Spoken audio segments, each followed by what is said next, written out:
जय जय श्री राधे। अब मैं आपको एकनाथ महाराज की कुछ कथाएं सुनाया करूंगी। एकनाथ महाराज के यहाँ एक दिन रात को हरि कीर्तन हो रहा था। जब तीन चोर श्रोताओं की भीड़ में घुसे और इस विचार से कि कीर्तन समाप्त होने पर सब लोग अपने अपने घर चले जाएंगे और घर में सब लोग सो जाएंगे, तब अपना काम बनवाएंगे, ये लोग मौका देखते हुए एक जगह में छिपे बैठे थे।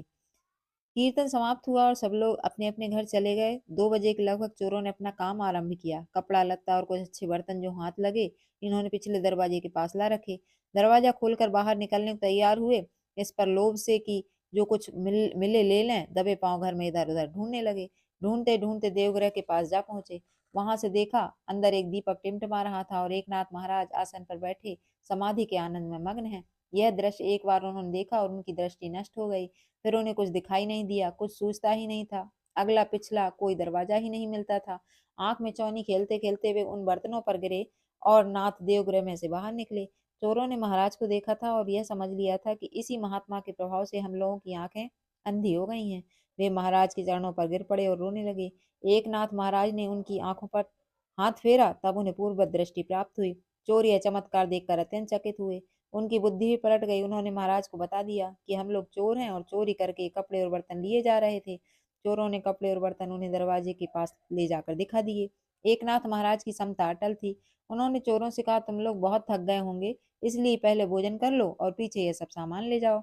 हम लोग कोई रुकावट नहीं करेंगे, बल्कि तुम्हारे लिए मैं इस तुम्हारे स्थान तक ढोकर पहुंचा भी सकता हूँ। कोई सोच संकोच मत करो।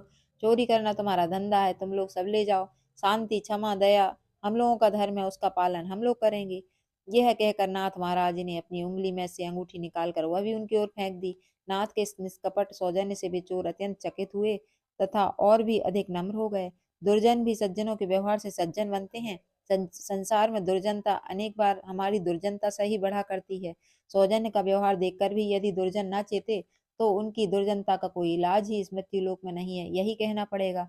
इसी प्रकार से एक नाथ महाराज के सौजन्य से उन चोरों का मन पलट गया। महाराज ने गिरजाबाई और उद्धव को जगाकर रसोई तैयार कराई और चोरों को भोजन कराया। चोर अपने साथ जो कुछ भी ले गए केवल एक नाथ महाराज की उदारता का स्मरण, और उस स्मरण से शुद्ध होकर उन्होंने चोरी करना छोड़ दिया। वे सदाचार पूर्वक रहने लगे और बार बार एक नाथ महाराज की कीर्तन सुनकर सदगति को प्राप्त हुए। जय जय श्री राधे।